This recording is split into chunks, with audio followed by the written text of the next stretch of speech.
Yo, hey guys, Ken Periman here, and I am back again with something pretty cool, and it's these guys right here.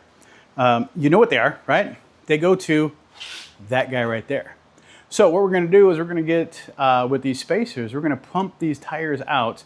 Yes, they're big tires. They're already the 35-inch tires. They got a pretty meaty, beefy look to them, but I like that Bulldog kind of stance. Heck, I'm a Georgia Bulldogs fan, so go Dogs.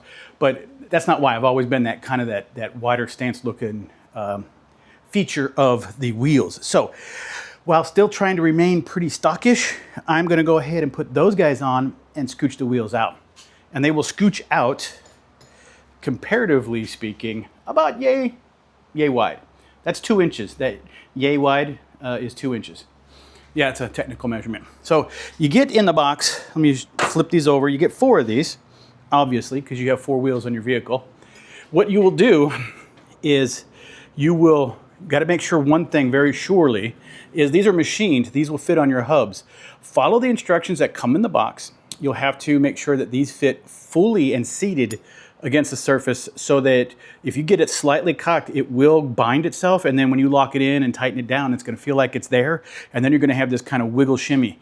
You don't want that, right? We already have the whole wobble condition that's going on with these things. You don't want to add to it. So you get this flat into the surface, and then what will happen is the lug nuts from your Jeep, you will take these, and again, I'm talking about, and let me clarify something. Yeah, I just thought about that. That's a 2024 Jeep. When you look these up, you'll notice that there's a different date related to them. That's a 2024 Jeep. So continuing on, these do have that tapered fit. So when you lock these in, and there is a tapered hole in there, you're going to center and lock these down. You will also do what, guys, you know. If you don't know, please pay attention. Please make sure that you do not tighten one down all the way, crank down, and then try to tighten the others. You know how to do the star pattern, right? We're going to star pattern these in just so that they kind of walk in and lock in and are good to go. So with that, and I will tell you again too, this is aluminum, so it's relatively light for its size. Yes, it's heavy, but it's not steel really heavy. So what we're going to do is I'm going to walk through a few things real quick to show you. I am going to make it easy, we could bring out the big old bottle jack or the big floor jack and do all that stuff. I'm going to do it with my standard Jeep jack system. Now you're like, okay, we're going to set this up.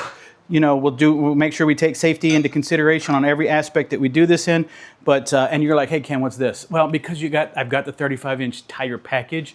They give you this because you got an extra 1.5 inches on top of your 2-inch lift that comes with the Rubicon. This is also lifted some more.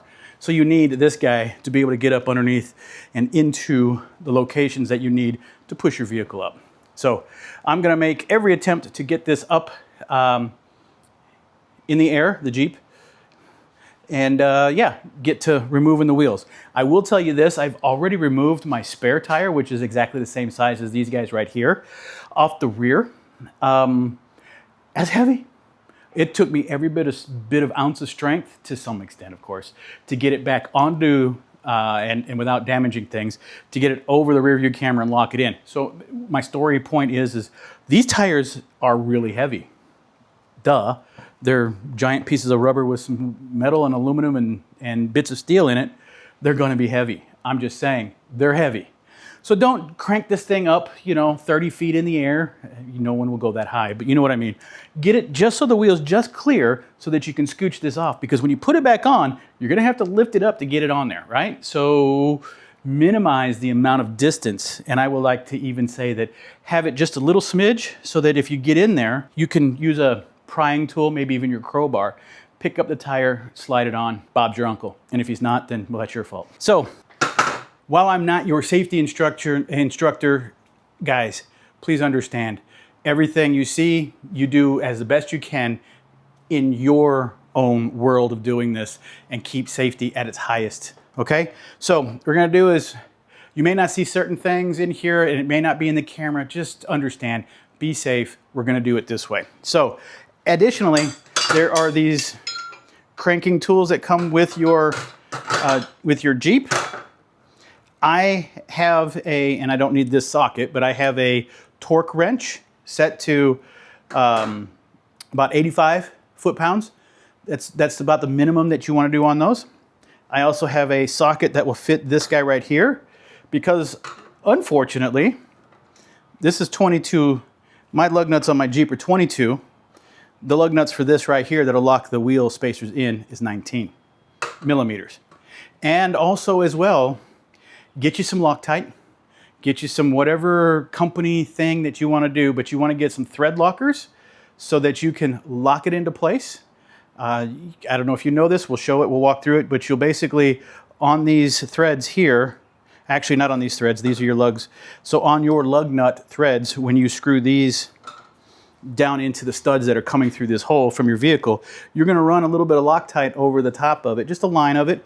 And then when you screw this on, that goop is going to, like kind of like a super glue aspect, it's going to freeze up and lock in. So it keeps the vibration potentiality of removing, God, that sounds so technical. It's gonna help keep them in position.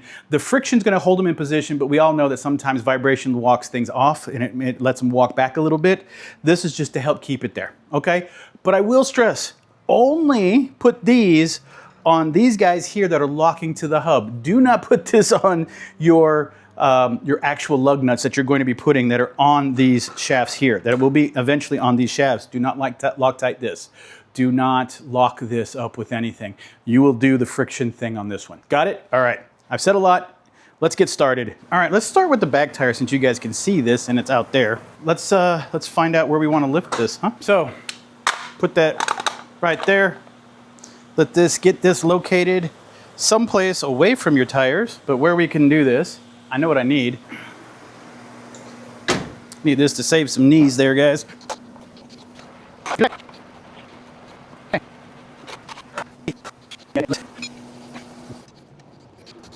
So I'm going to snap a photo here real quick. That's where you should be basically located.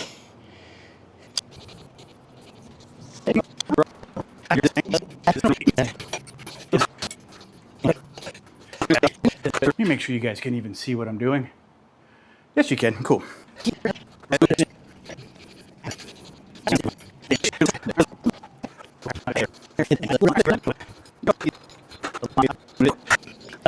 All right, so there we go. What we're gonna have to do is get a little Loctite on these nubs, bolts. There's not a lot that you need. You just need a decent little bead. You don't need it all the way in because you got about 2 inches of spacer. So you just need, well, number one, you need to cut the tip off, Ken. Okay, back at it. That's a little too much.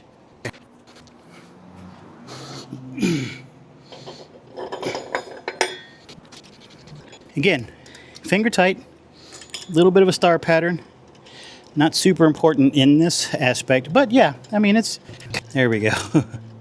So much easier when you can feel it with your hands. Okay, we're gonna have to go ahead and give it some love.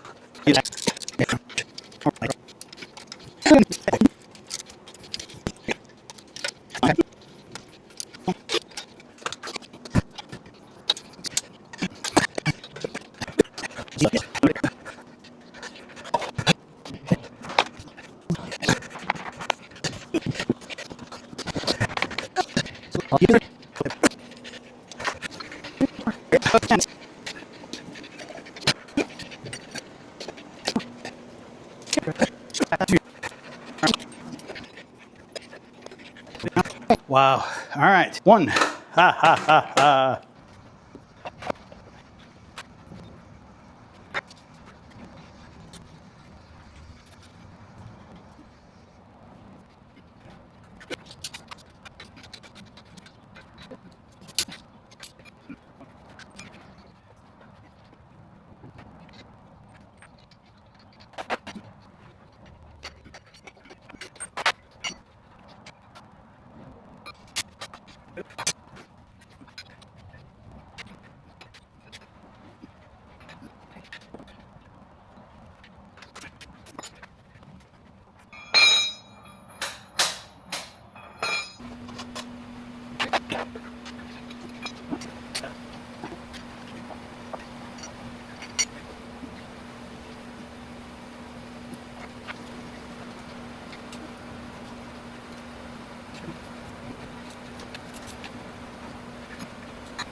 looking good, looking real good.